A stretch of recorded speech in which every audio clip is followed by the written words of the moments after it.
I'm Reverend Camille May, and I am the Director of Pastoral Care here at Highland Park, and we do things like recovery ministry, all of the care for families who are grieving or have lost a loved one, funerals, all those kinds of things. But, you know, our top priority is to be a place that's safe and shame-free for whoever needs spiritual accompaniment on their journey. And so that's one of our main priorities with this ministry, is to be a place that's safe.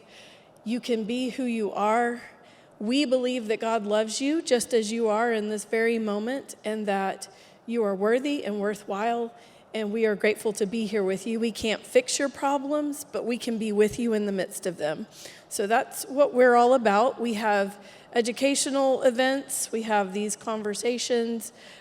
We really like to offer opportunity for discussion, so question and response kind of time we'll do at the end this evening, and we'll do it next week as well.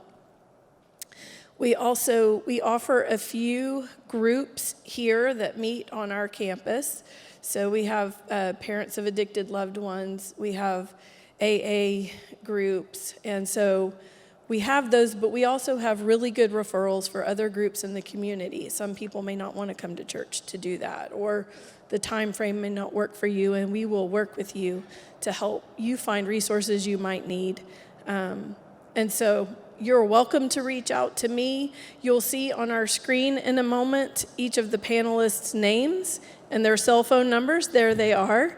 You are welcome to call them. If something about their story touches you this evening, if you're looking for particular resources, please don't hesitate to reach out to our panelists. That's why they're here. And you're welcome to reach out to me as well. I'm on the church website. And I can be your spiritual support wherever you might be. There are no right answers, just that we're here and we're willing to listen and love you where you are. So, a little bit about what we're going to do. We have a mother and son duo and a husband and wife duo, and each person in the duo represents one side of the coin or the other. They're either the loved one of someone who has struggled with addiction, or they are the person who has struggled with addiction. They'll talk a little bit about their story, and Jack Eimer will be moderating the conversation for us. And then after they've told their stories, we'll have opportunity for question and response. I'm also going to be monitoring our live stream, our online group, in case they have questions as well. So I think we're ready. All right. So let's open in prayer. Gracious and merciful God, we are thankful for the opportunity to gather here. We are grateful for your abiding grace and mercy. We are thankful for these people on our panel this evening who are willing to be honest. They're willing to share their stories, and they do it in a way that's very vulnerable. They do these kinds of things every day, but we recognize in them the gift that they're sharing with all of us. And so for that, we are grateful. Calm any nerves that may be in the room, those who are watching or those who are in the audience here, those who are on our panel. Help them to feel your presence, God, in the midst of whatever challenges they're facing this evening. And help them to know that this church, is a safe place for whatever they may be carrying. We ask all of this in the name of Jesus Christ. Amen. Hello, I'm Jack Eimer. I'm just pleased to be a part of this evening. I'm a member of the church's recovery ministry task force, and I'm also a facilitator for parents of addicted loved one, PAL, here in Dallas. We had a session here in November and 2 Monday nights, and they were just really fantastic. But we got feedback from those evenings, and 2 questions came up that we thought really had some merit, and that we could really address them next time we had meetings. One was, do you think it'd be possible to get a parent and an addicted child or a child that had gone through addiction, and have them present and share their story. And another one was, what about, a couple, a husband and wife, and have them share what the journey through addiction was like or is like. So we were very pleased that we immediately got a few volunteers who just love to share their stories and do such an incredible job when they do. And so we're going to first start off with Lucinda and Harrison Buford. And they, are they? Okay. Just as I said, Lisa and Dave will be starting first. But I had it right because Lisa's the daughter and Dave's the father. And all right. Well, without further ado, go for it, guys. Thank you, Jack. Is the microphone? Can you guys hear me? Okay, awesome.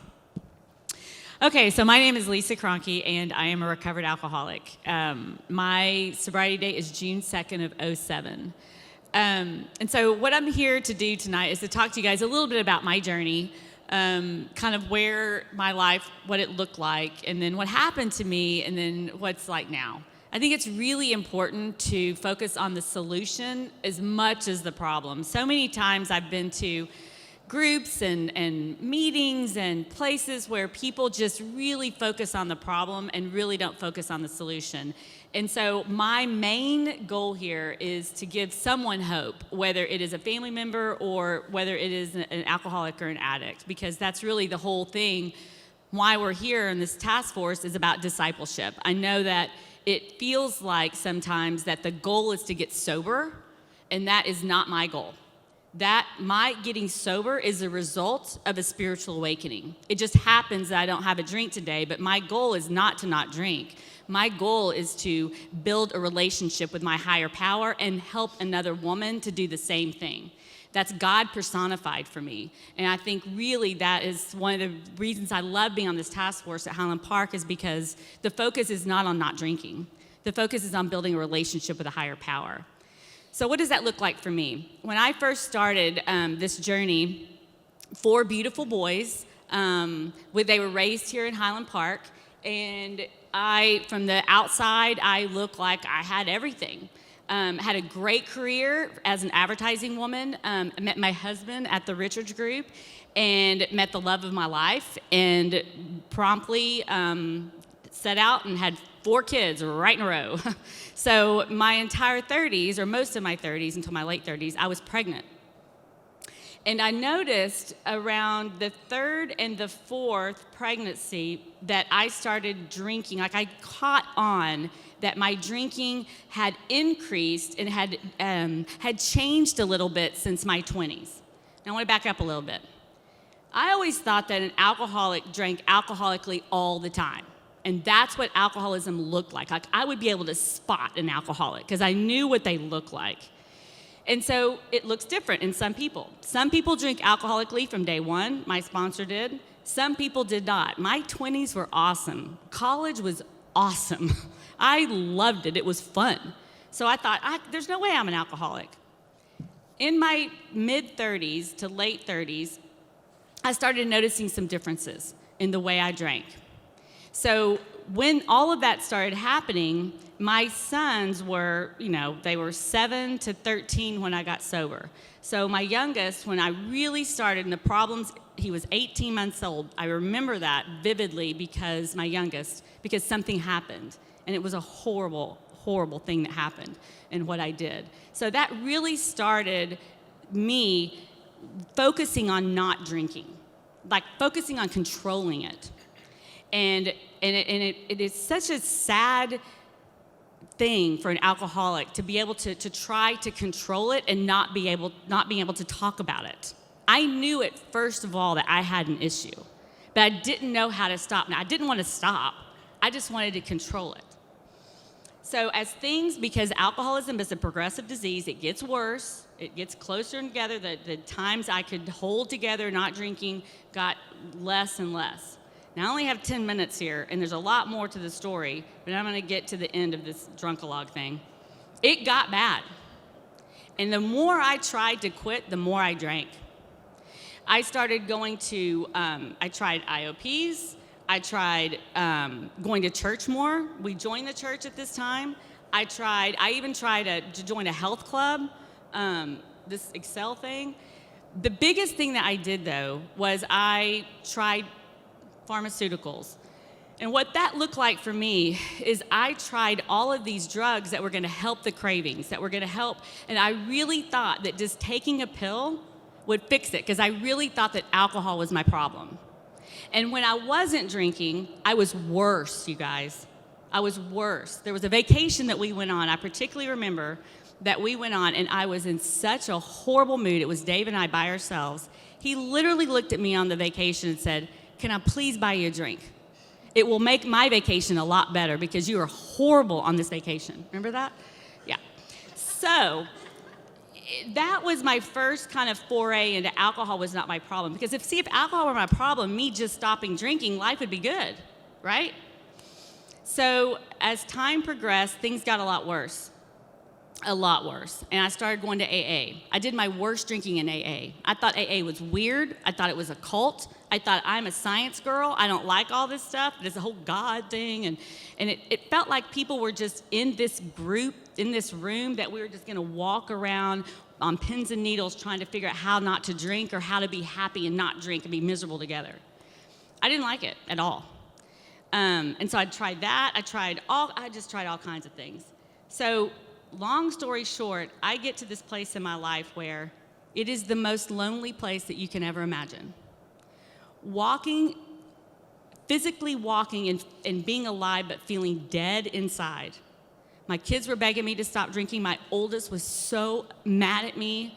They were calling Dave on what he was on at work, on business trips, thank you, and saying, "Mommy's tired." That was the code word.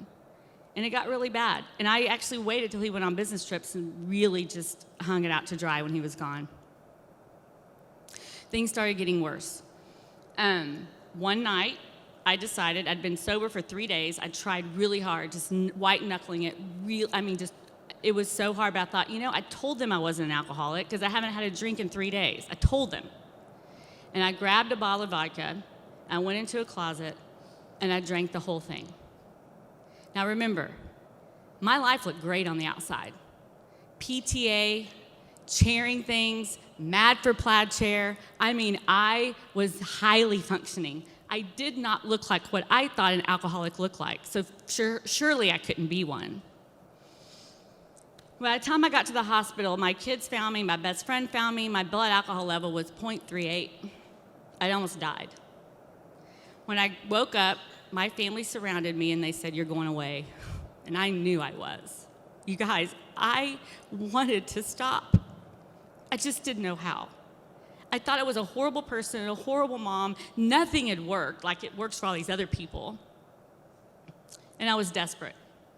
I get to this place, and I walk in, and there's like steps on the wall. I'm like, oh no, these things are following me around, man. I am not doing those steps. But this one man who saved my life, and I'd put him on a pedestal for a long time, but now I know it's not him. He just is doing what God told him to do. He opened up this book, and he read step 1 in the big book of Alcoholics Anonymous in a way that I'd never heard before. He read it as a disease.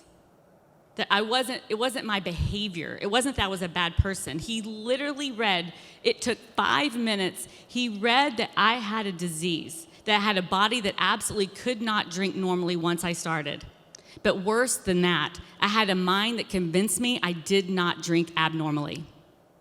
And this is a mental illness. I'd never heard that before. Surely it's a behavior problem. I just have to change my behavior. And he said, "Good luck." And he was not very nice about it. But the way that he directly told me about step 1 in a way that in the book, I had been to a lot of AA meetings, got 24 desire chips in that period of time, and almost died, and never heard it. So when I heard that. I literally was on fire. I never missed one of his classes. I went every day, 8:30, sitting there front and center because I'm a good student. I got out, and I remember being on fire. And I remember thinking that I'm going to spend the rest of my life helping women find what I found in that moment of clarity. Because he didn't just talk about the problem, because step one is deadly. He talked about the solution. And when I got out of there, I got through the steps in about 3 weeks. I immediately started helping other women. I had a sponsor who helped me. And the thing about it, what I learned, what's so beautiful, is that it was not about alcohol. It was about growing this spiritual path, and through that, helping other women to find God too. And when that happened, my life changed. When I quit focusing on alcohol and focused on building this spiritual awakening and this journey with the God of my understanding, my entire life changed. And when I tell you changed, I don't mean like I check a box and I go to a meeting and my DNA changed. But that's what God does.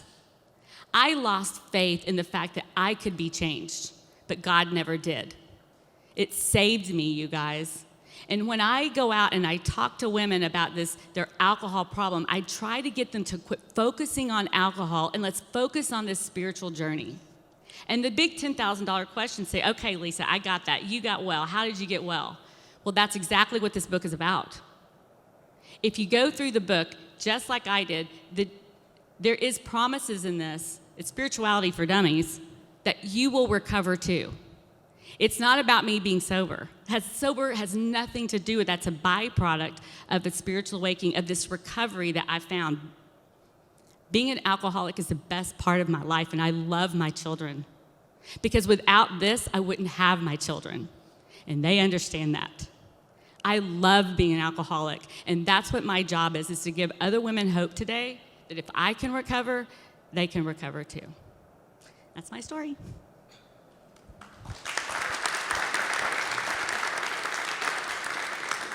Okay, my name's Dave Kroenke, in these parts known as Lisa's husband.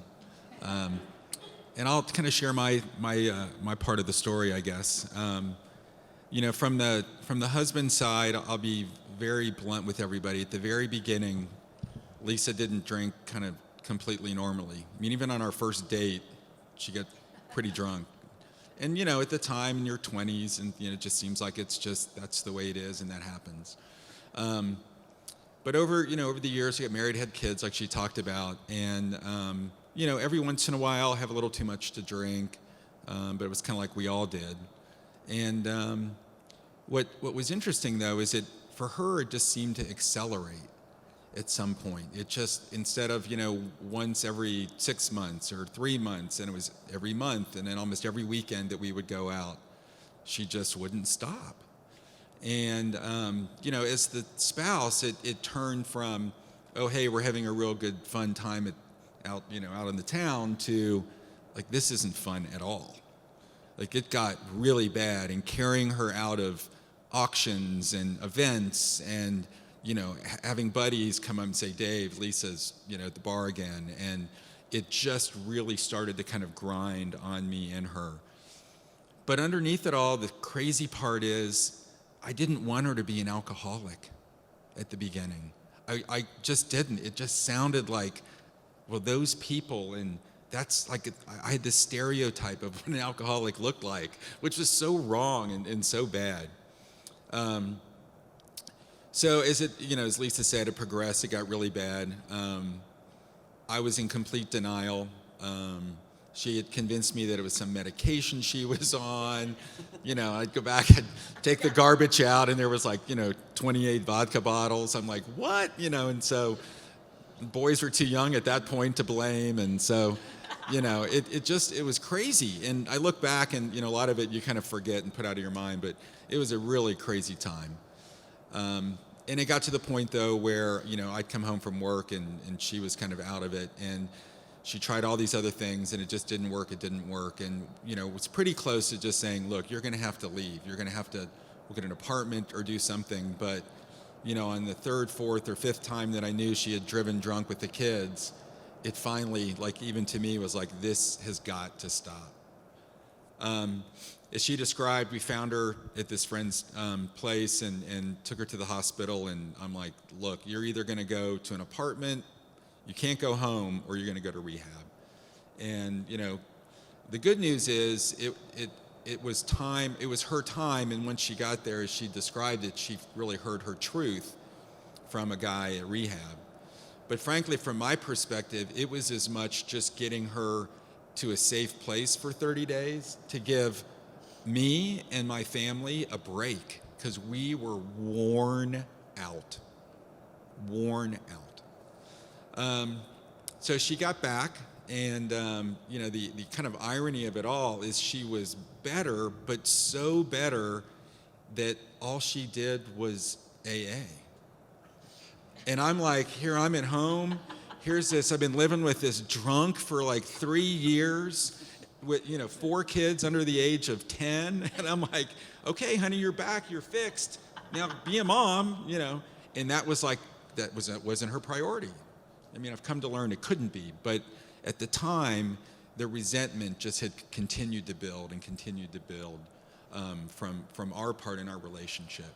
And I think between the commitment she had to make to AA, which I now understand but didn't, and when she was actively in the disease, just one lie after another, after another, after another. And, when you're looking at the woman you love and your wife, and they are just lying to your face, and you know it, and they just don't admit it, it's just insanity. But it really did damage our relationship, without a doubt. So fast forward a couple years, Lisa's all into her AA, super spiritually fit, really doing great. I think I kind of realized that I may not be as fit as I needed to be.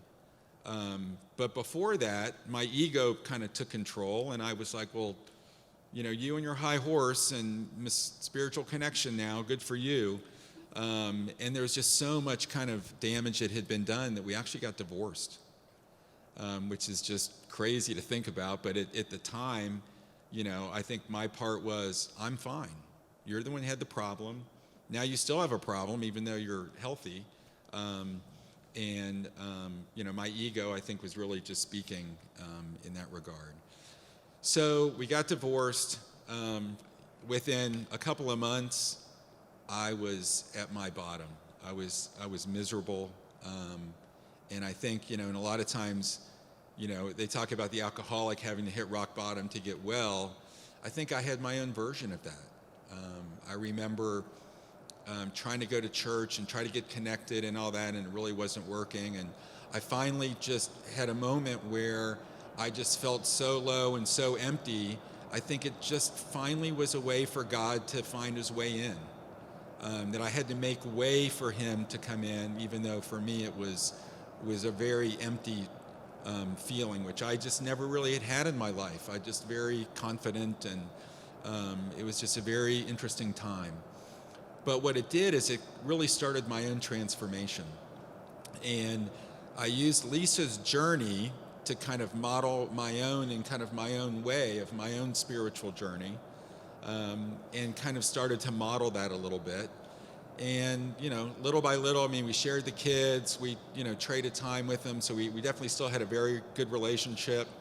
And over time, I think Lisa saw that I had changed. I had made my own spiritual journey. Within a couple of years, we were back together and got remarried a few years after that. So it's an interesting place for the spouse of the alcoholic. And I'm sure we get to the panel, we'll talk more about that, and I'm happy to share more. I get a lot of phone calls from the husbands of women that Lisa works with now, and try to kind of use my experience to help them. Thanks.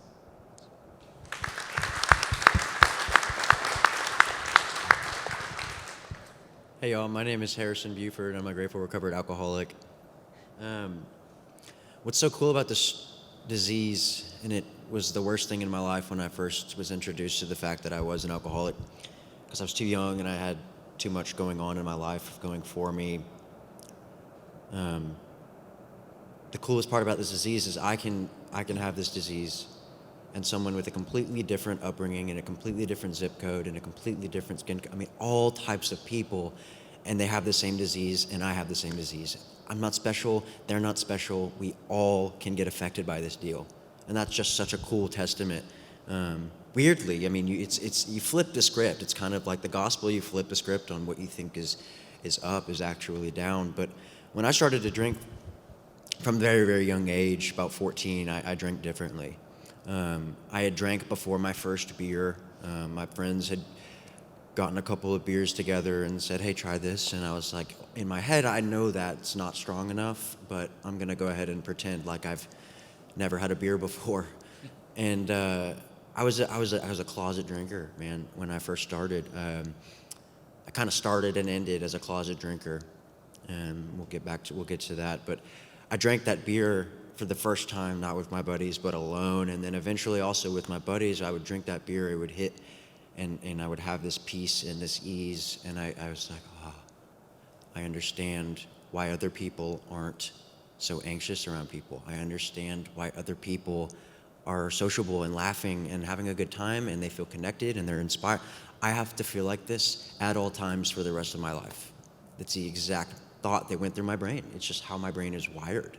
And I think it's an important part to touch on, that this is a genetic disease.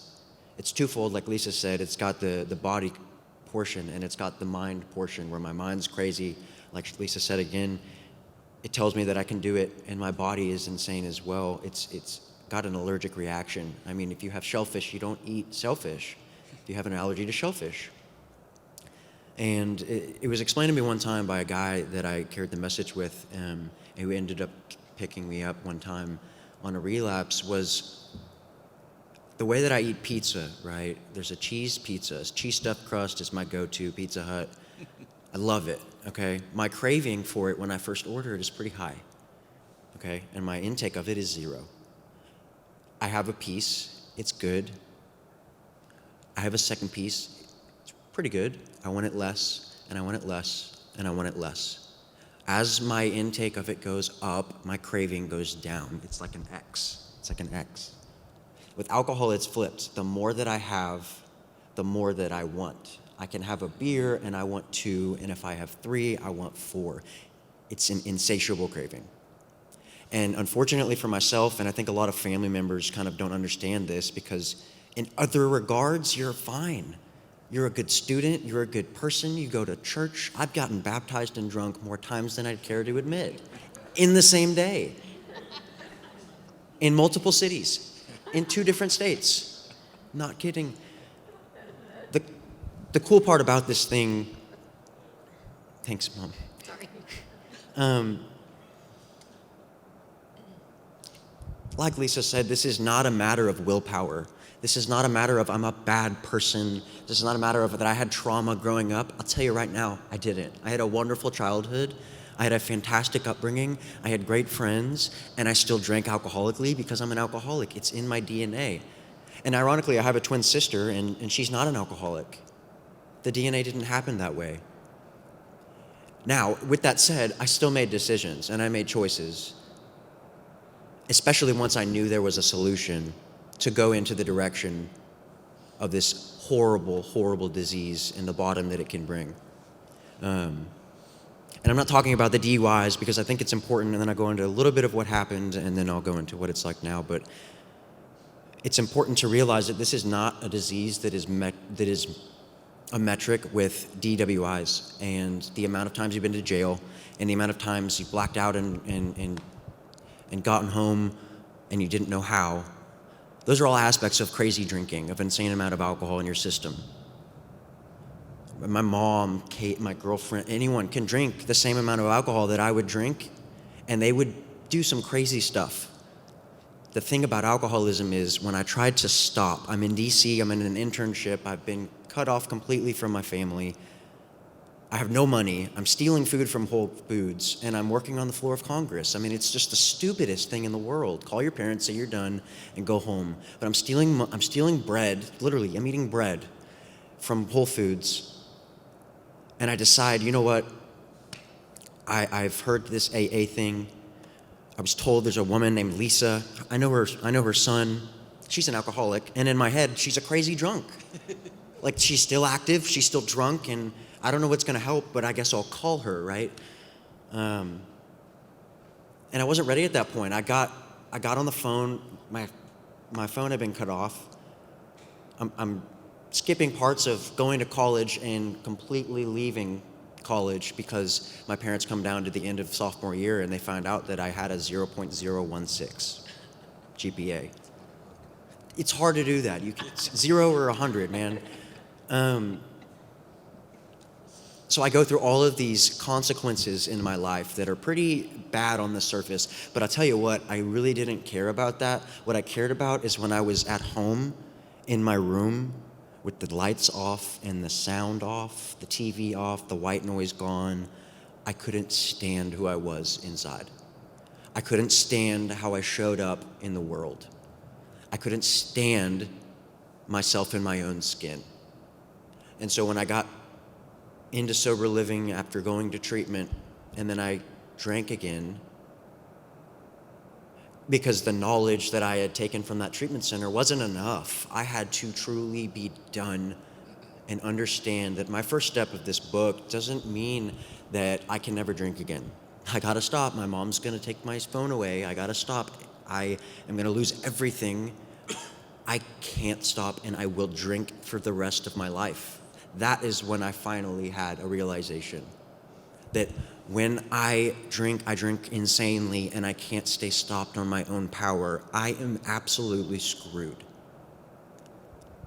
And so I get out of treatment, I drink in sober living again, I go to another treatment. By this point, the car is gone, the family is gone, the friends are gone. Out of their own health and safety, they're just out of my life.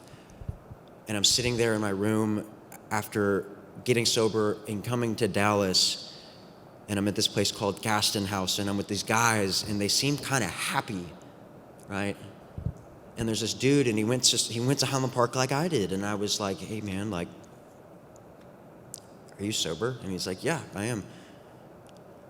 And I was like, can you show me, how long you been sober? He's like, I've been sober about 3 weeks. And I was like, wow, that's a long time. Keep in mind, I've been in treatment for 60 days, but outside of lock and key, I had no comprehension that I could make it 48 hours. And he connects me with this guy who had everything on the outside and nothing on the inside when he came into the rooms, and he showed me how he connected to a higher power. I grew up in this church. I came to Highland Park United Methodist as a kid. I grew up around it. I was a member of it. I put on the facade that I was a big Christian kid in high school while also really struggling with alcoholism. I had a really big resentment against God and didn't want to have that be my solution. And so it was a really, really long and hard journey, especially for them, to get to the place where I realized that a higher power was needed, that I couldn't do anything on my own anymore about it. So I get out of my sober living there, and it's this crazy thing. I stopped thinking about, hey, how are we gonna walk around the beer aisle? How are we gonna not go to 7-Eleven? How are we not gonna go to the liquor store? I guess we'll take different routes. You know, it's everywhere. So what am I gonna do? I'm gonna sit in a room and be locked away forever so that I can't drink ever again, or I'm gonna expect this spiritual help. Because by the last time when I had relapsed again after 2 years sober, not knowing what on earth I was gonna do to not die, because I was gonna die. And finally, the spiritual solution was just like an eensy whit better than the death. And it was a hard decision to make, and only alcoholics can understand that kind of decision. And I leaned towards that, and man, my life absolutely changed. I earmarked a book page that I want to read, but the crazy thing is I don't have a problem in my head anymore. I have a problem in my genes, okay? I can't drink anymore, but my mental obsession has been removed entirely, where I can buy my girlfriend a bottle of wine and bring it home and give it to her and she'll drink half a glass, and it drives me insane. But I can do that, and I don't think, how can I buy two, drink one, and make sure she doesn't find out? How can I hang out with her, then have her drop her off at home, go home and start around midnight, make it back to work the next day and finish school? How can I make all this work and happen? And it slowly stops becoming, just like the problem is not about alcohol, the solution is not about not drinking. And that's when I finally realized how incredible this group, this book, this program truly is, because it just teaches me how to show up in the world, how to not manipulate, lie, deceit.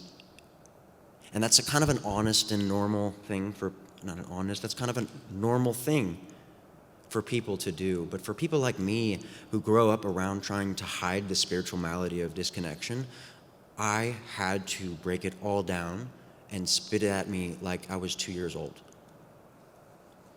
And when I got to the other side and was able to sit across from another dude who was struggling with it and couldn't understand that the 50 grand his parents paid for treatment isn't keeping him sober.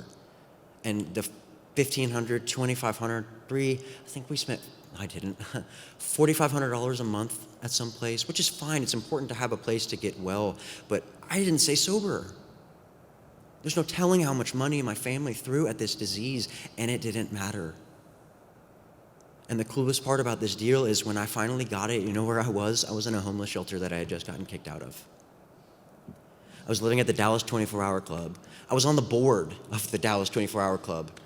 Start drinking in a relapse. Go to the 2-4 where I've interned for college and I'm on the board of and think I'm this hotshot. In reality, they just didn't have anyone else. And I'm sitting there lying to their face. I finally go, hey, can I sleep on the floor? Because I'll tell you what, it wasn't that I didn't want to drink anymore. I knew I would. I knew I would for the rest of my life unless something bigger than me came around and completely saved me. And at that point, I was pretty much sure I was going to die. And it was the greatest, absolute greatest day of my life. I was dropped off there, and I walked in and I said, hey, what do you know about God? What do you know about a higher power that you can connect to? And it's this guy that I've never really imagined myself having that kind of conversation with. Tattoos, just completely different than what I would imagine who I would be getting spiritual help from. In my life today, I'm going to pull this quote out. It's better than I ever would have imagined.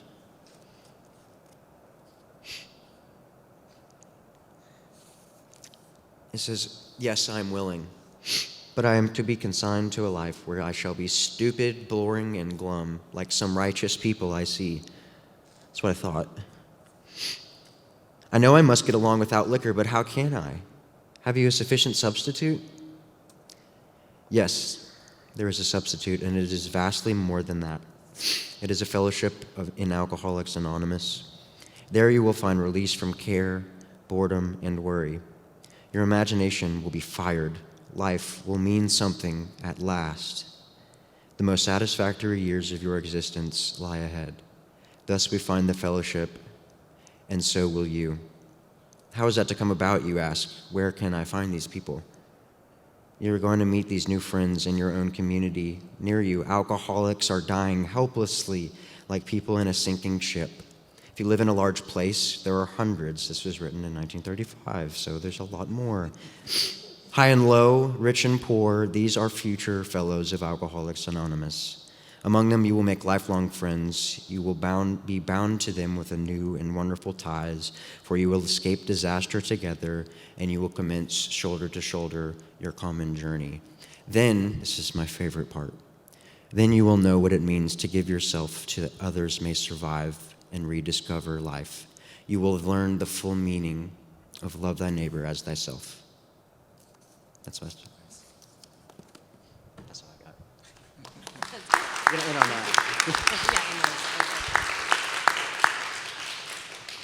that. Hi, I'm Lucinda Buford. I'm Harrison's mom. Okay, let's just start. Sorry. Where it was, how I got there, and where it is now. Where it was is we realized pretty early on that Harrison was drinking differently, and we had some incidents, as you would imagine, and some calls in the middle of the night, and lots of different things going on. And it's really hard for a type A family of people that do the right thing. And so if you haven't been there, and if you have interest in this, you probably have some exposure to it. You do things, you try everything you can to fix the problem. I'm a child of an alcoholic, so it's real easy for me to slip into those behaviors, and I got this, let me fix it, let me run the show, can nail this down. Okay, that doesn't work. So you try everything you can, and as a couple, it's hard because you are both raised differently and you have different approaches to different scenarios, so that's tough. You have other kids in the house, that's tough. Extended family, it's a lot. It's a lot. So things were a mess. Harrison mentioned when he was in D.C., and summer 2018, and I couldn't do it anymore. I just couldn't do it anymore. My husband was much healthier than I was. He had said he's going to figure it out or he's not, but I can't do anything. He's my son and I love him, but I can't fix it. I was still on board. I was still fixing. I got to the point where I said, I absolutely cannot do it. And some of you had a dear friend that waved her hand in my face and said, you are standing between Harrison and his last drink. You are the reason he's still drinking, and what you can do to save yourself is stop. So I did. And we cut off his phone, and we cut off his finances, and we prayed, and we got on our knees, and we cried, and we said, it's going to be what it's going to be. It's on him. He's going to make a path. And that was the beginning of the healing. Started going to Al-Anon. I actually worked the steps with an Al-Anon sponsor and kept copies of the big book everywhere and would wake up in the night and read it, and just really leaned into it. And it helped me to heal and to focus on, and to land on the other side and to focus on others and to realize my part in the dance, because it's a dance.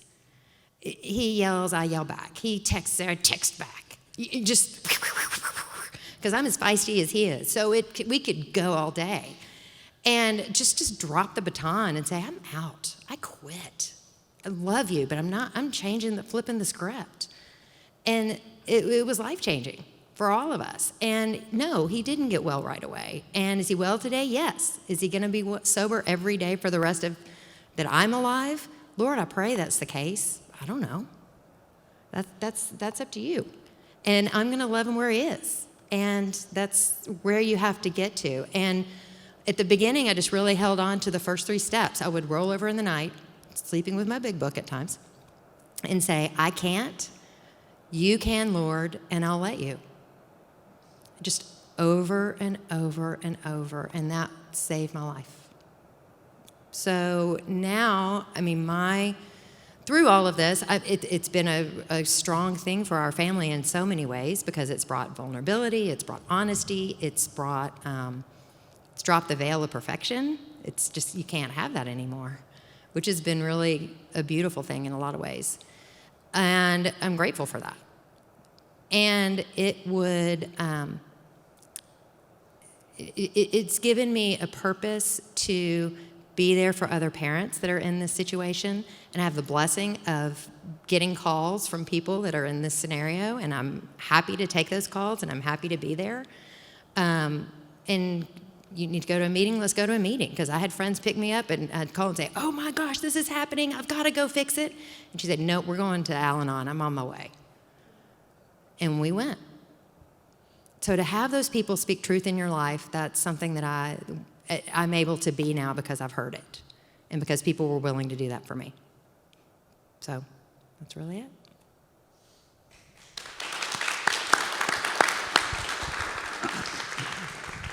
I got to tell you, those aren't easy stories to share sometimes, and these are such incredible folks that come up here and dedicate,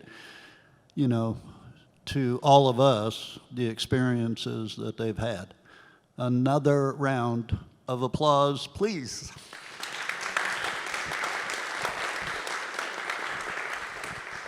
Okay, we're going to open it up to some questions. I'm going to start with just one. And it varies from a little bit of what all four of you have talked about in some respects. Addiction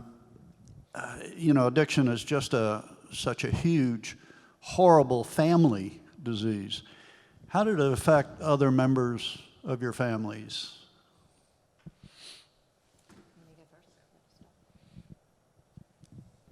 I think it affects everyone a little differently. As mentioned, Harrison has a twin sister who y'all are very close. And it was hard on her because so much of the attention was on him. And as it is in any time you have a kid in crisis, I think that's hard. It's hard on extended family. Do you tell them he's in treatment? I don't know. What are they going to think? What are they going to say? Again? Do you tell Okay, so I'm going to tell my mom, but I don't want her to tell my brothers. Okay, why? That's ridiculous. Okay, well, he's not coming for Christmas because he just got a DWI. How do I handle that? It's a lot. It's a lot. It's a lot. So it affects, they say for every one alcoholic, it affects 17 family members or 17 people. So that's a lot of people.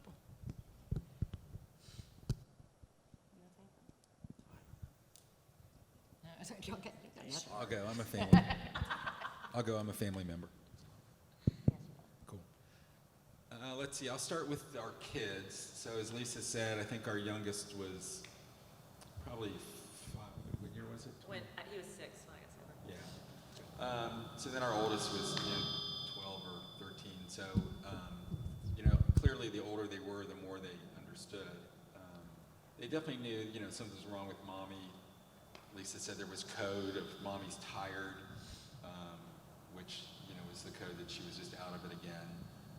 So I'd call a friend or somebody to come and check on her if I was out of town. So it was pretty insane.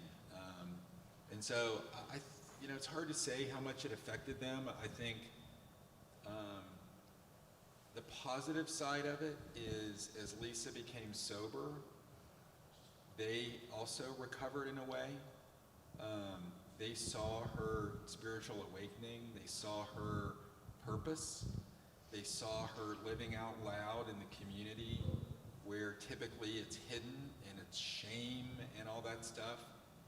And I think they, over time, even in high school and that, learned to be very open about their mom who was an alcoholic. And, especially in this community, that is unheard of. And I couldn't be more proud of them for that actual ability to be able to do that, because that's tough, peer pressure in high school and, a lot of drinking and partying and all that going on. But, they were the first to talk about it. And, I think a couple of the boys invited her to come over and speak at school a couple times and things like that. So it became a big transformation, from embarrassment to pride. And I don't want to diminish how bad it was when she was in the middle of it, even with my family. And we'd have holidays and Thanksgivings and, where there'd just be a lot of incidents and stuff that would happen.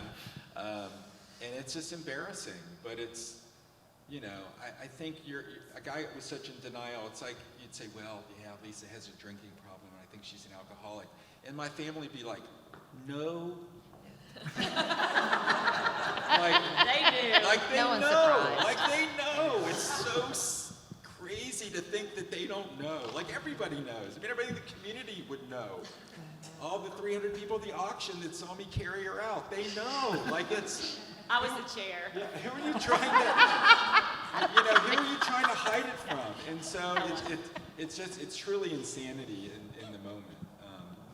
But our family, when Lisa went to rehab, called my parents. They got on a plane. They were here that day to take care of my kids. They stayed here for a month or longer, actually, to help out. Very, very supportive.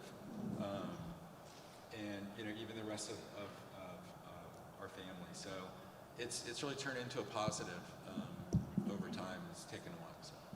I want to say one thing too. Do you mind if I say? Sure. One of the things that happened, and it's really such an amazing God thing that Lucinda called me because we've been friends forever. She rescued me a long time ago from something, and about Harrison. And then about a year later, I called Lucinda and I said, "You're not going to believe this, but I think our youngest son, Jake, is an addict." And you think it doesn't happen to you. I mean, my kids were lathered in recovery. If you think, lathered in it. There's no way, right? But I will tell you this one thing that Jake said to me one day at lunch. He was about a year sober, because he is a drug addict. "Mom, the thing that gave me hope was that if you could do it, I could do it." So it affects our family members in so many different ways that we don't even know, because they're watching us. And how beautiful is that?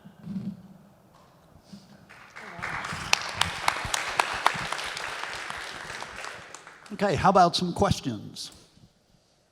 If you raise your hand, I'll bring you the microphone. Or stand up. Did any of y'all have family members or close friends that stood in the way or kind of tried to torpedo your recovery? How did you deal with that? Or was everybody supportive because everybody just wanted you to get better? Does that make sense? Oh, absolutely. Yes. So, as you can imagine, I hung out with a lot of women who drank like I did, right? Especially in this community. I was attracted to the women. I didn't hang out with Lucinda very much until I got sober. I was attracted to the women they enjoyed drinking with me, right? We had wine happy hours and with the kids there and bunco, all that kind of stuff. And so when I started having this problem and I got sober, they were just, like, not that they torpedoed it, but they didn't want me at their happy hours anymore. They didn't want me around them anymore, and that was hard. It was really hard because I lost a lot of those friends, not because they were upset with me, but because they were scared of me.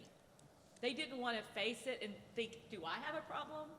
And I took it personally for a long time. I lost a lot of friends during the process, but I tell you what, I learned who my really good friends were. And then they figured out that I could be around them drinking and it didn't bother me. And so now I'm back and they drink a lot. They drink just like they did, and I have just as much fun with them, but now I'm the designated driver. So I fill the void. So that was my little journey there. I think for me, just being a little bit just out of the college age, at first there was like a lot of confusion with my friends, some from Highland Park High School, some from A&M. It just depended on my friend groups. And as alcoholics, we are like chameleons. We like to be different people for different people. And so I think when I got sober and recovered, actually, not just sober, there was a similar reaction where they weren't torpedoing my recovery. They were encouraging it, but they also didn't like, "Hey, we have a bachelor party, but I know you can't go to that." And I was like, "Dude, there's a 7-Eleven across the street from my house. What do you think that has in there? Beer. I'm recovered." And I think it takes a little bit of time, and it takes a lot of these to make people understand that A, it's not about alcohol, and B, when you're recovered, you're truly recovered, it's removed.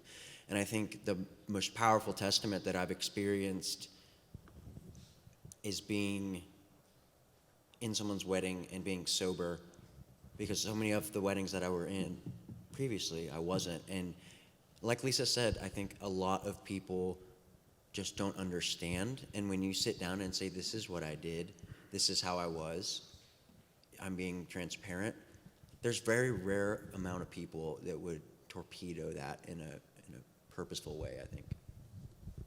Yeah, I would agree. It's less the torpedo and more either I just don't want to be around it because it's making me look at myself and my own drinking habits. And there's a lot of alcoholics out there, but there's just a lot of other people who just abuse alcohol, and it just causes you to look at that part of your life. So I think that was the biggest part that we dealt with kind of friends, for sure. And I would say, as a mom in our community, I got comments from other people saying I was being too hard on Harrison. He's just a normal high school kid. He's just a normal college kid. I was like, no, I've seen it. It's different. And so when he did start recovering and went into treatment, and some of the friends and I talked about it then, like I talk about it now. And my friend said, well, he's exactly where he needs to be, was kind of my line. He was in treatment.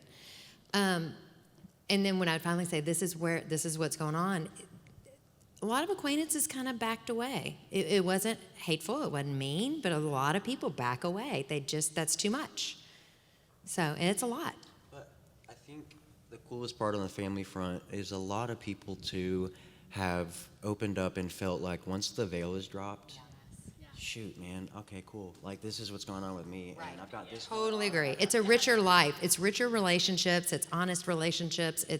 This is what's going on, and this is who we are, and we love each other, and here's where we are.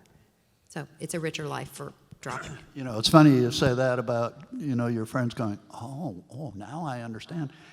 You know, when I started working with Pal and doing this, people would say, what are you doing now you're retired? And I'd give them my whole spiel, and I'd say, you know, 3 of my 5 kids have dealt with addiction. And they go, wow, you know my daughter has too, right? Or, you know Freddie's uncle, are you kidding me? And those stories just, it's amazing. Some more questions. Hey, let me bring you the microphone so our online people can hear. So I've heard, Harrison, I heard you say it's not about the beer, it's not about the wine, but I got to know, because I'm living this life too with a son, is it about the Topo Chico? Because it seems to be the #1 drink of the... What'd you say?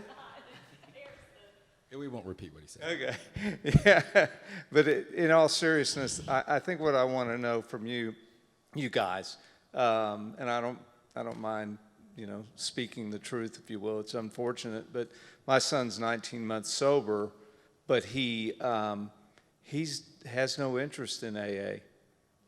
He has no, frankly, I don't, you know, he's a believer, I believe, but he's lost that and hasn't regained it. And so the problem I have currently is that I worry about that because I know it's not the right formula. I'm just curious what you guys have to say about that. Well, not being part of AA, my outside perspective, is there are a lot of different ways people get sober and stay sober. And if you find what works for you, God bless you. That's okay. You know, it's the old God works in mysterious ways, and we may not understand all of those. Now, Lisa and Harrison, and you know, we know what worked for them, and it was the big book, and it was a version of AA, you know, in the 12 steps.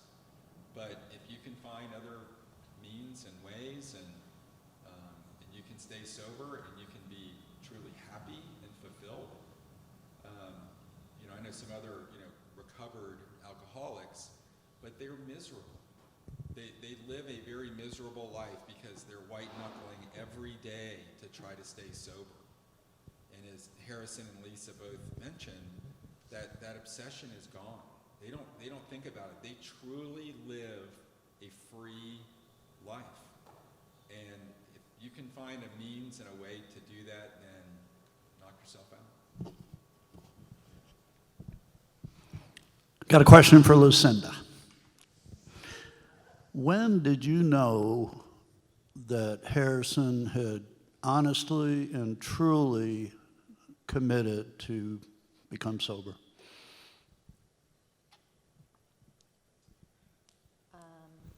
I would say when you moved back to Dallas, what summer was that?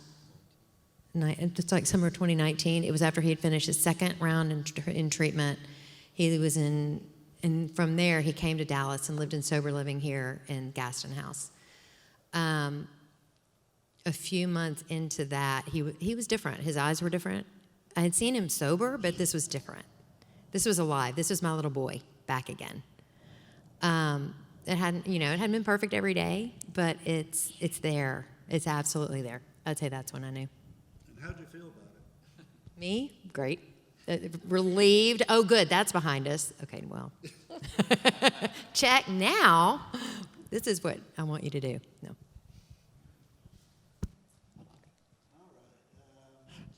Hang on. Good, good. I guess that my question's for the parents, and Lisa and Dave, thank you so much for sharing that you have a child who's an addict. I have a 22-year-old daughter who is an opioid addict, so I'm getting very familiar with fentanyl and everything else that's out there. As a parent, what was your rock bottom? Everybody talks about the rock bottom of the addict, but as a parent that's going through it, what did your rock bottom look like when you just gave up to the point where you said, like you said, I can't help that child anymore. I can't do it. And because the last 3 months, my daughter's in recovery right now. So it's, I've actually had a week of stress, but it's also, I can breathe again right now because my life is, she's safe. That's great. Because, we looked at, as parents, okay, well, the cost of a funeral is this. Right. The cost of recovery is this. Okay, which one am I going to be paying for? And that's the reality of living with an addict. So I guess, really is, I guess why I'm here tonight is I don't want to feel like I'm alone doing this. And you really do feel like you're alone. Mm-hmm. And that's what's really tough. So that's why I didn't know if y'all could kind of speak to when you looked at your child and you said, you know what, we're cutting everything off. What did that look like for y'all? And did that help getting your child to recovery? I think that's a great question, and I would love to think that I had the control to recover him, but I don't. And I didn't, and I don't have the control over deciding that he's going to stay recovered. That was my rock bottom, is when I realized I had done everything right, and I just was so physically tired I could not do it anymore.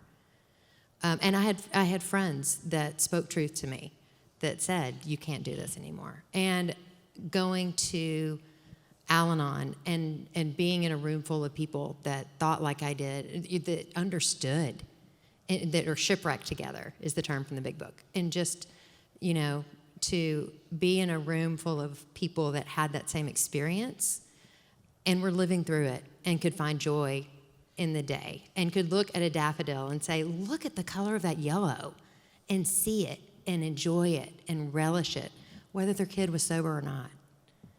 And just to be able to remove that. And for me, it was working the steps. And some people need to and some people don't, and I needed to really unlearn what I had trained myself to do. So I don't know if that helps, but. I think for me, and there's some parallels between my relationship with Lisa and then relationship with my son. Because as a husband or as a parent, where you hit rock bottom is where you realize you have to do the exact opposite of what your mind and your heart tell you should be doing as a husband or a parent. And it took, even though we knew about recovery, like in spades with our son, your parental DNA, like it just overtakes the rational education and stuff that you have. And you. Oh, yeah. Everyone. Yeah. Right. Sure it is. Well, she's an adult now. I'm like, I don't care if she's 30, 40, 50 years old, that's still your child. Correct. That's the way as a parent to look at it. Exactly. Yeah. So, I mean, we threatened to kick him out a lot, but, we never really followed through. But I do think, like, that's where rock bottom is where you've got to be ready and willing to do that and know that the consequences could be, dire in the death of a child or the death of a wife. And that is like the hardest thing for me to get my head around. But, we provided the education and the resources, but if she at the time or Jake at the time isn't going to take him, you can't force it. You can't. And that's the rock bottom for me. I just wanted to say one thing to touch on what you said. As the alcoholic side of it, when she got well, I didn't get well immediately, but I was like, oh no. purse is empty now. Like this is going to be a little more difficult. And I think it didn't get me sober, but it allowed me to get to my bottom faster. I could have kept digging, though. You see what I mean? And so it doesn't mean that she cutting me off, them being healthy around my alcoholism, and that they're not going to put up with it anymore emotionally and spiritually and all these things. That's not going to get me sober, but it's going to remove the barrier that I have, and it's going to give me a decision, a choice to go one direction or the other. I'm sure Lucinda and I probably have T-shirts that say enablers. That we used to wear every single day. At least maybe that's rock bottom when you can take that T-shirt off and throw it away. I can add to that story a little bit because on our first rehab visit with one of our kids, I got a T-shirt that said, "I got an A+ in enabling." I mean, without question, that was. But I'll tell you, just to answer or add a little comment on that, because we've sure been through that. It's that point when you can't do any more. I mean, I was reasonably successful in business. I had an engineering background. Are you kidding me? I'm a problem solver. I can solve anything, and if I can't rescue these kids, if I can't, take care of them, who the hell can? And it's when you finally hit that point where you can't. And, they say, let go, let God. That's when you got to do it. That's when you got to do it. And it is so counterintuitive, it's crazy. Anyway.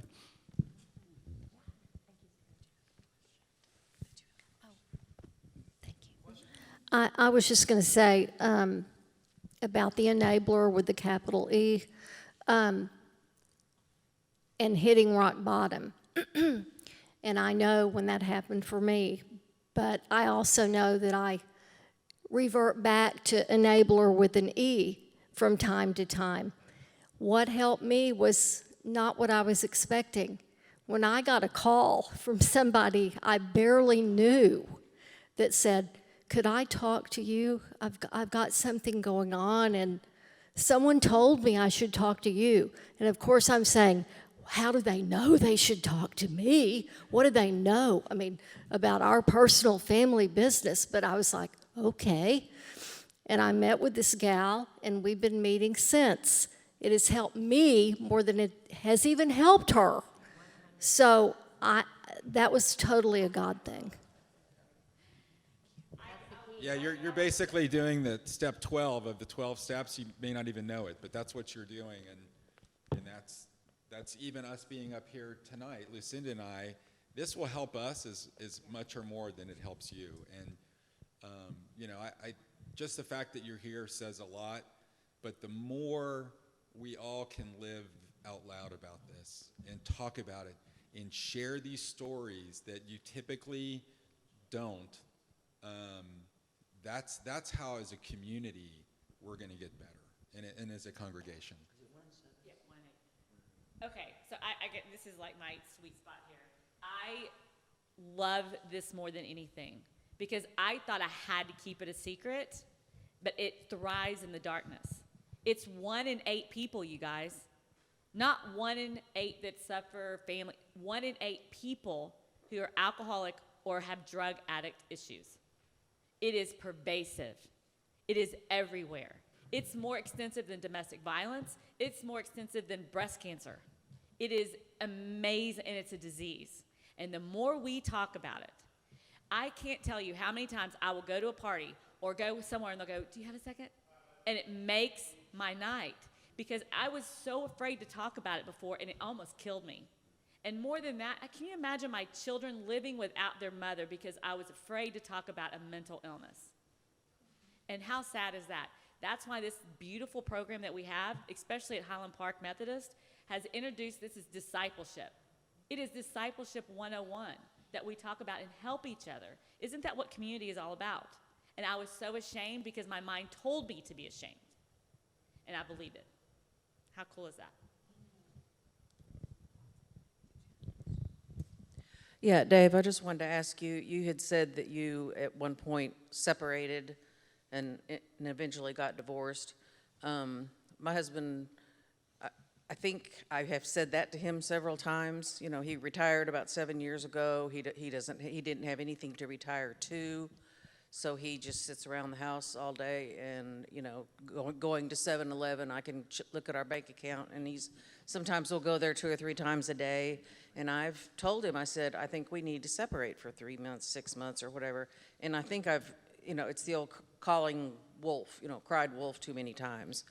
And do you think that helped to make it, you know, because I don't think he believes, and he'll go, where am I going to go? And, you know, we can't afford it. And, you know, but he drinks all the time. Like on nights that I'm gone, I'm usually gone on Tuesday and Wednesday night. I'm in singing groups, well, I'm in the church choir.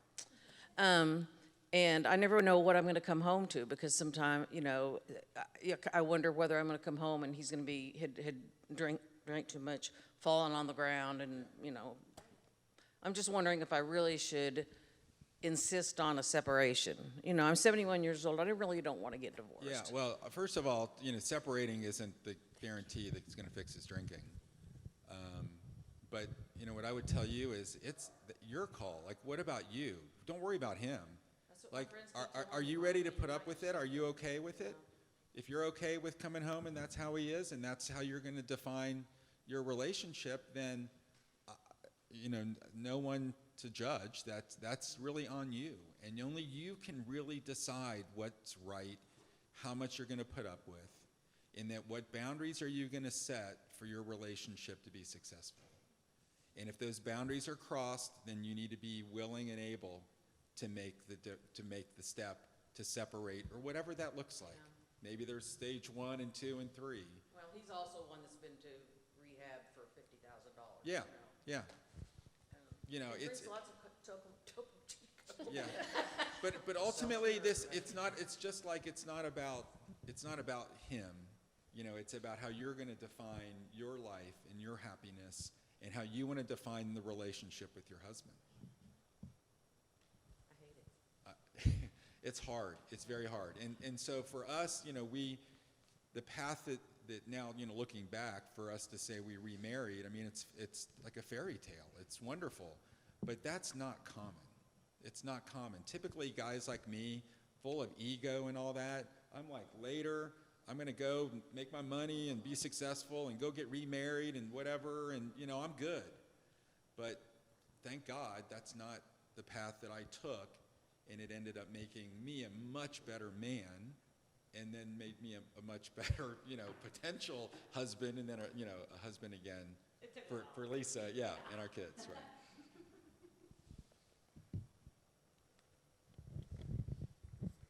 right. Can you please explain to everyone what the definition of Al-Anon is and what its purpose is? Okay, thank you, Zach. Al-Anon is for families and loved ones of alcoholics. And what it does is you look at the program that I went through, you look at the big book of Alcoholics Anonymous, and I went through and worked the steps for the exact same steps that Lisa and Harrison worked, and every other alcoholic that's worked the steps. But instead of saying that I am powerless over alcohol, I am powerless over my alcoholic. And really, I'm powerless over everything. There's a lot I don't control. So realizing the powerlessness, and then going in and, you know, asking God to come in and do it, and then turning it over and saying a prayer and doing the prayer to turn it over to God, and then going through and looking at all of my my role in it, and realizing my selfishness in trying to create this perfect Christmas card family. We're all good. We're good. Everything's great. And that was really a selfish ambition on my part. So going through and doing that, and then you go through and you make amends where you need to, and you live in 10, 11, and 12, which means that you pray each day that God remove whatever you did, bring things to light that you might have done wrong, and that you carry the message that you do this. It's kind of part of my program. And again, it helps you. It keeps you sane and healthy, happy, joyous, and free.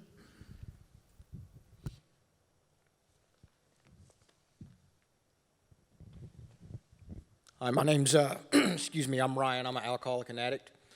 My question is for Lisa specifically. I'm recently into sobriety, and I'm recently into sobriety. So a thing I'm really struggling with is dealing with the feelings of guilt and remorse, and I just feel like I've wasted 20 years of my life. I mean, I'm glad I'm sober now, but I just feel like I've really wasted the last 20 years of my life, and I think about that a lot. Okay. Oh, yeah. so I feel you. There's 10 years of my children's life I can't get back.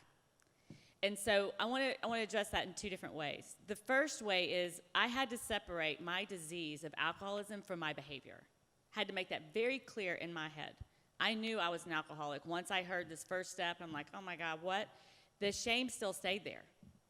But I tell you what, when I shared my story, and I have a lot of different experiences with another alcoholic, God started to remove the shame.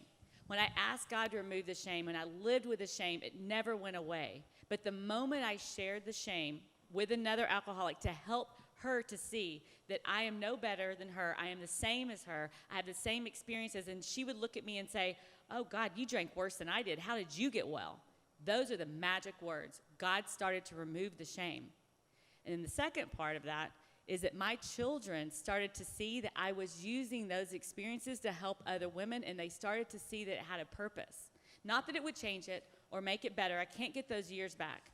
But what they might, especially our 13-year-old, really started to see is he started to see that I was helping other people. I was helping other children. I was helping other families so that they wouldn't have to go through what we went through, or he could relate and say, oh, I can help their kids just like, you're helping the parent.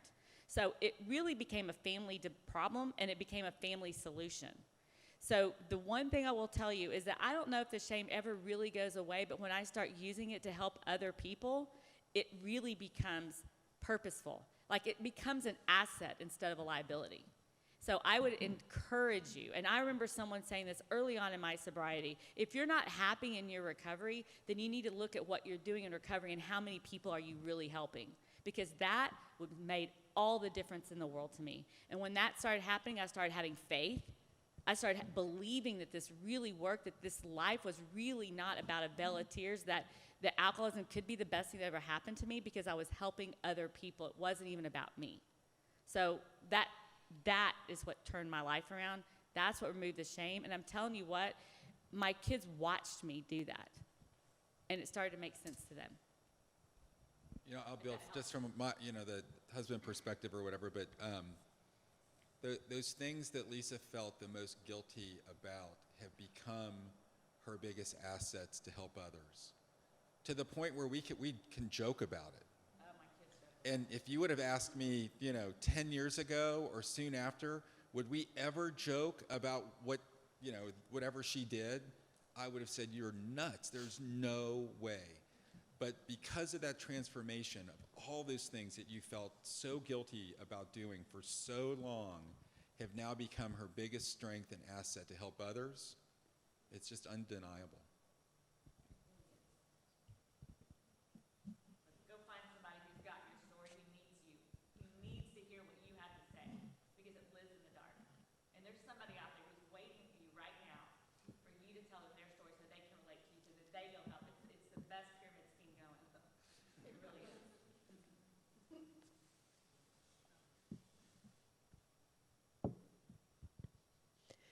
For the family members,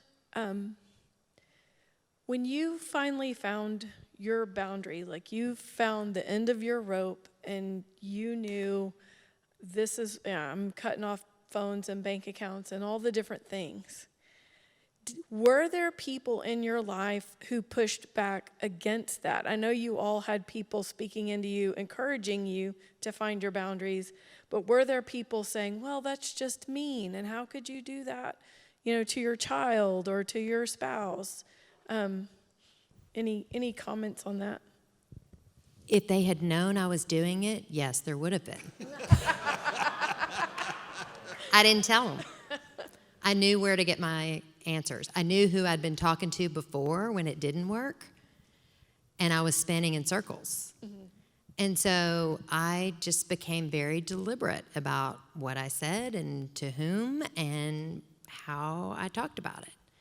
And went to the people that were helping me provide solutions and said, tell me what to do. I went to my sponsor and they said, did you say that you would cut him off if this happened?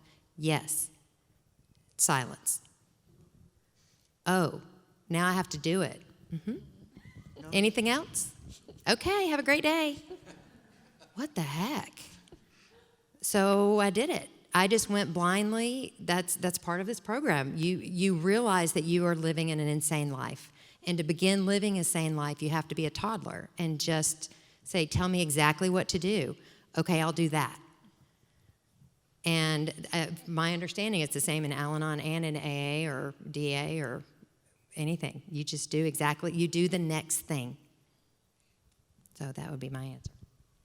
You know, what I learned is that there were definitely people who didn't know how bad it was. And so their opinion or their judgment about what to do or not do wasn't totally clear because, you know, they weren't living with her. And if you're a friend and you see her once a week or once every other week, and oh, so she had a little too much to drink that night at dinner, whatever, that happens to me all the time, it's okay.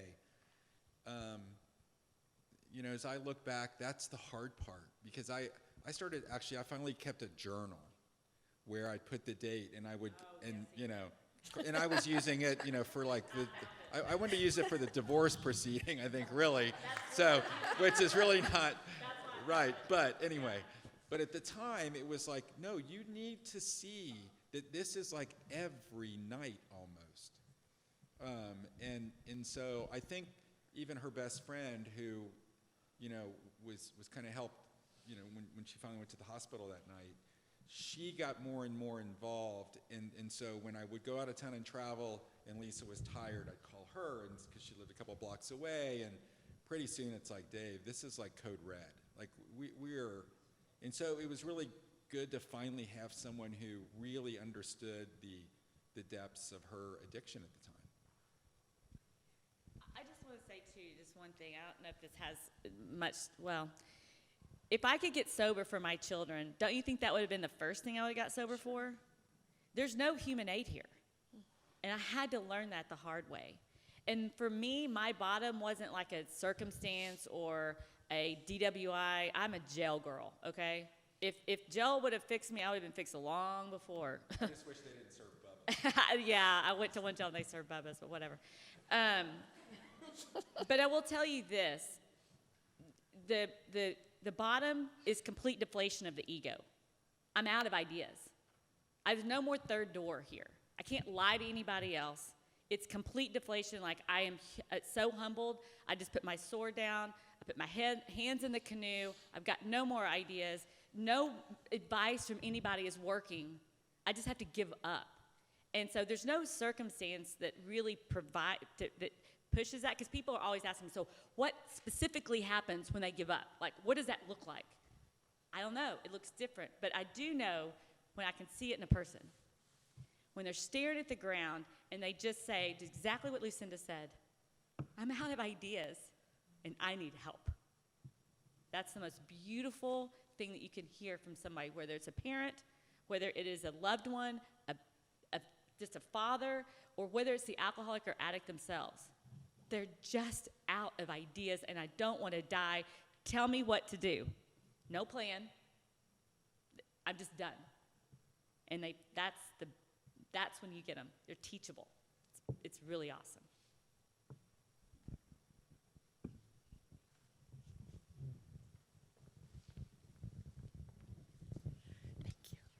Hi, thank you guys for sharing your stories. And I have questions for Mrs. Kroenke.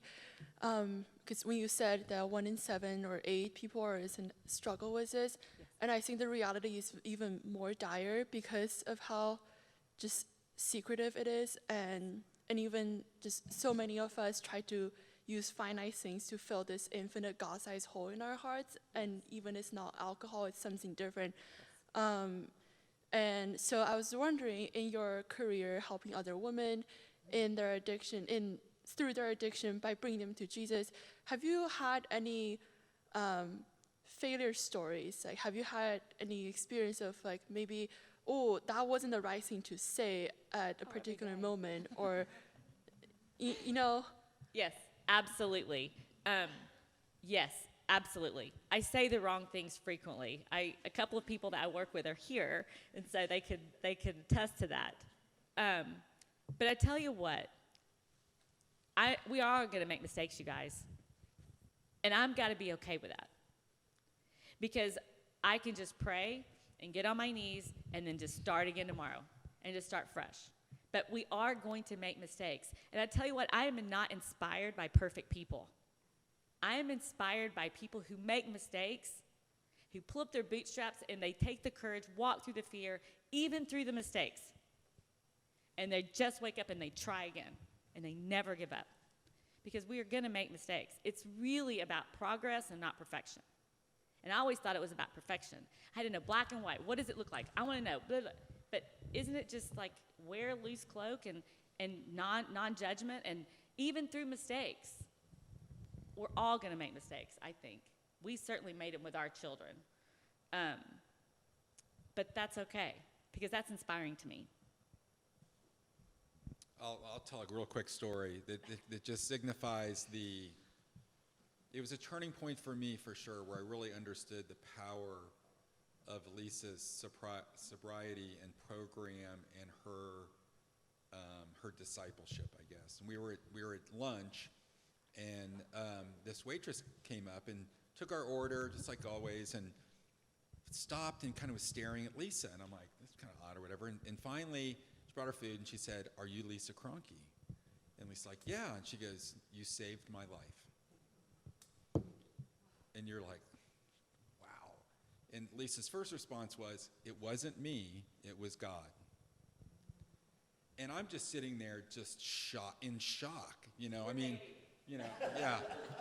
And I'm like, you know, but you know, and I'm like, I mean, I make ads for a living. I felt so inconsequential at that point, because, you know, here's people, you know, she's truly saving lives. But the idea that someone would recognize that, and then Lisa to quickly acknowledge that she is just the vessel, just the carrier of God's message. It was one of those moments that just defined the power of her sobriety and what she was doing, and it was just transformational. That's like, I don't know, it's an amazing story to me if somebody truly feels that way. Through a lot of messing up.